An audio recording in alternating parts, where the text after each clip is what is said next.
Hi friends, welcome to my YouTube channel. I hope எல்லோரும் நல்லா இருக்கீங்கன்னு நினைக்கிறேன். இன்றைக்கி வந்து பார்த்திங்கன்னா எல்லாேருக்கும் ரொம்ப பிடிச்ச முருங்கைக்காய் பருப்பு சாம்பார் அதை தான் எப்படி வைக்க போகிறதுன்னு பார்க்க போகிறோம். இன்றைக்கி வந்து பார்த்திங்கன்னா 2 பேர் அப்படின்றதுனால நான் வந்து பருப்பு வந்து பார்த்திங்கன்னா 2 கைப்பிடி தான் எடுத்திருக்கேன். அதுக்கு வந்து பார்த்திங்கன்னா நான் வெங்காயம் கொஞ்சம் எக்ஸ்ட்ரா ஆட் பண்ணிக்குவேன்றதுனால நான் வந்து 2 வெங்காயம் கட் பண்ணி இந்த மாதிரி சேர்த்துக்கிறேன். நீங்களும் இந்த மாதிரி கட் பண்ணி எடுத்துக்கோங்க.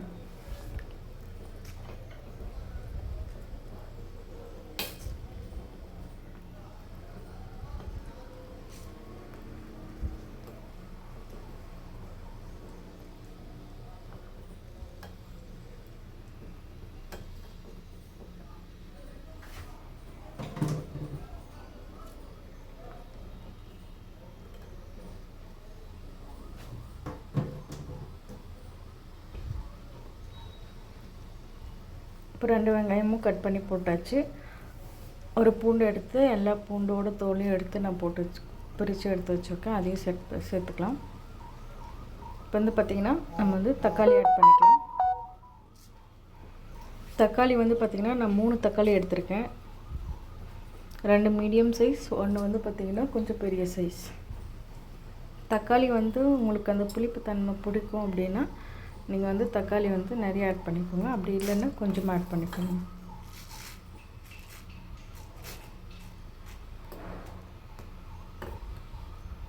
பட் சாம்பாருக்கு நீங்கள் புளியை விட தக்காளி ஆட் பண்ணும்போது டேஸ்ட் வந்து உங்களுக்கு சூப்பராக இருக்கும். அதுக்காக நான் வந்து தக்காளி வந்து 3 ஆட் பண்ணியிருக்கேன். நான் தண்ணி கொஞ்சம் எக்ஸ்ட்ராவே வச்சுருக்கேன். பிகாஸ் வந்து பார்த்திங்கன்னா நான் வந்து பார்த்திங்கன்னா 5 to 6 விசில் வைப்பேன். பிகாஸ் நம்ம வந்து கடையிறதுக்கு வந்து ஈஸியாக இருக்கும் அப்படின்றதுனால.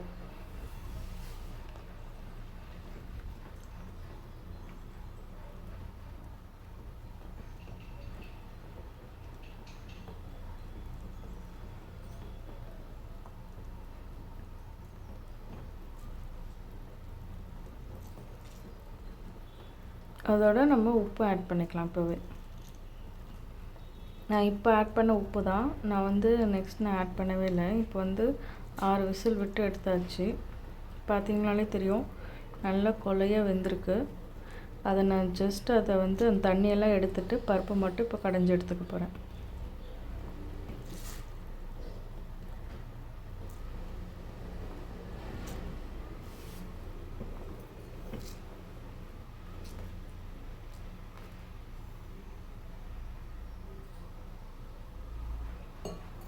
இப்போ தண்ணியெல்லாம் வடிச்சாச்சு.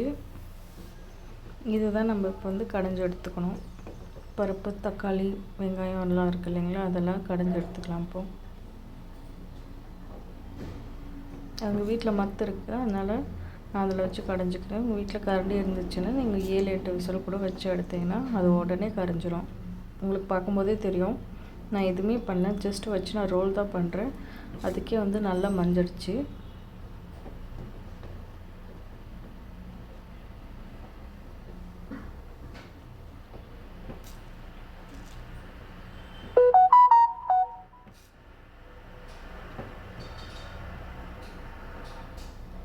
இந்த மாதிரி நல்லா அந்த தக்காளியெல்லாம் நல்லா மசிஞ்சு பருப்பெல்லாம் மசிஞ்சு எடுத்துக்கலாம். வெங்காயமும் பூண்டும் பார்த்திங்கன்னா அது ஈஸியாகவே மஞ்சிடும். பருப்பும் தக்காளி மட்டும் நமக்கு நல்லா மசிஞ்சு வந்தால் போதும்.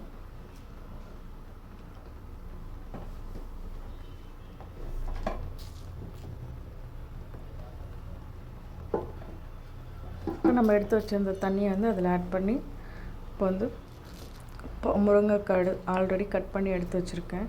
மேலே இருக்கிற தோலெல்லாம் எடுத்துகிட்டு அதை வந்து ஆட் பண்ணிக்கலாம். இந்த ஸ்டேஜில் தான் நம்ம வந்து பார்த்திங்கன்னா மிளகாத்தூள், வீட்டு குழம்பு மிளகாத்தூள் இருக்குது இல்லைங்களா, அதை ஆட் பண்ணிக்க போகிறேன்.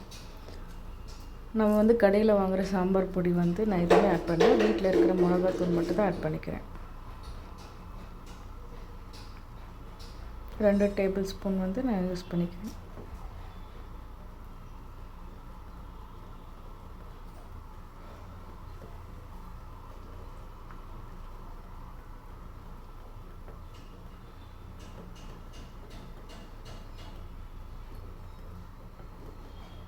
இப்போது அதை நல்லா கலந்து விட்டுடலாம்.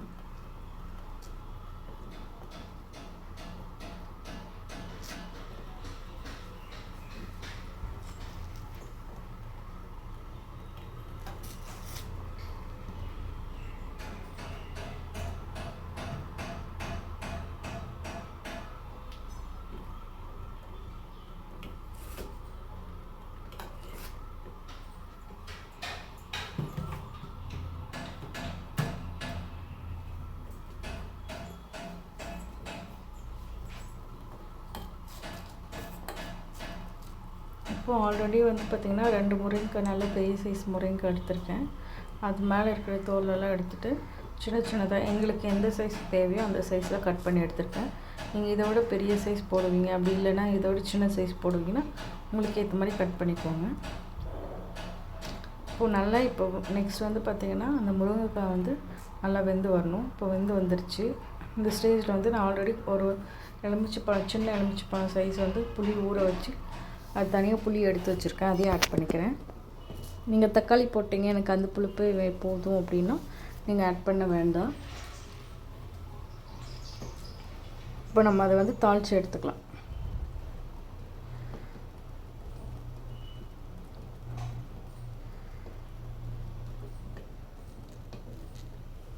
நமக்கு பருப்பு சாம்பாருக்கு வந்து பார்த்திங்கன்னா நிறைய எண்ணெய் போடணுன்னு அவசியம் இல்லை. நான் வந்து கொஞ்சம் எக்ஸ்ட்ரா போட்டிருக்கேன் இன்றைக்கி.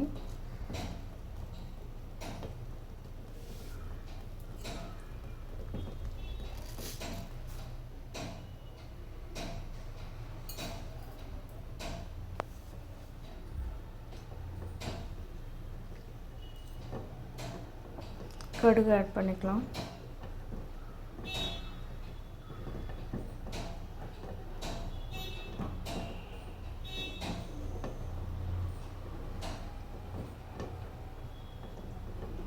அதோட கருவேப்பிலை ஆட் பண்ணிக்கலாம். இப்போ கடுகு நல்லா பொரிஞ்சு வந்தால் போதும். நம்ம ஆட் பண்ணி தாளித்து எடுத்துட்டோம்னா நமக்கு வந்து சூப்பர் அண்ட் டேஸ்டான முருங்கைக்காய் பருப்பு சாம்பார் வந்து ரெடி ஆகிடுச்சு. அது கொதிக்க ஸ்டார்ட் பண்ண உடனே கேஸ் ஆஃப் பண்ணிவிடுங்க. பிகாஸ் ஃபுல்லாக கொதிஞ்சிடுச்சுன்னா நமக்கு கருகி போயிடும்.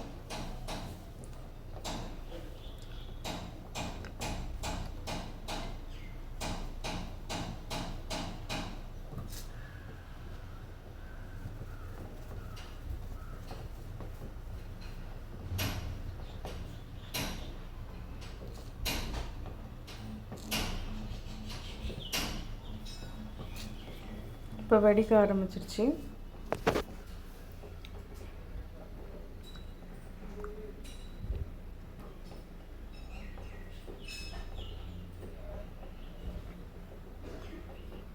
ஆஃப் பண்ணிட்டிங்கன்னா மீதி இருக்கிற கடுகும் வெடிஞ்சிரும். அந்த ஸ்டேஜில் நீங்கள் எடுத்து டைரெக்டாக குழம்புல ஆட் பண்ணிக்கலாம். நாங்கள் வந்து 2 பேருன்றதுனால குவான்டிட்டி எனக்கு கம்மியாக வேணுன்றதுனால நான் சாம்பார் வந்து கொஞ்சம் திக்கான கன்சிஸ்டன்சியில் வச்சுருக்கேன். உங்களுக்கு வந்து சாம்பார் இன்னும் கொஞ்சம் தண்ணி வேணும்னா நீங்கள் தண்ணி ஆட் பண்ணிக்கலாம். இல்லைன்னா அதுக்கு கொஞ்சம் இந்த மாதிரி திக் கன்சிஸ்டன்சி வரதுக்கு முன்னாடி நீங்கள் கேஸ் ஆஃப் பண்ணிட்டீங்கன்னா உங்களுக்கு அந்த ஸ்டேஜில் கிடச்சிரும். இப்போது சூப்பர் அண்ட் டேஸ்டியான சாம்பார் ரெடி ஆகிடுச்சு. நீங்களும் செஞ்சு பார்த்துட்டு எப்படி இருக்குன்னு சொல்லுங்கள். தேங்க்யூ ஃபார் வாட்சிங்.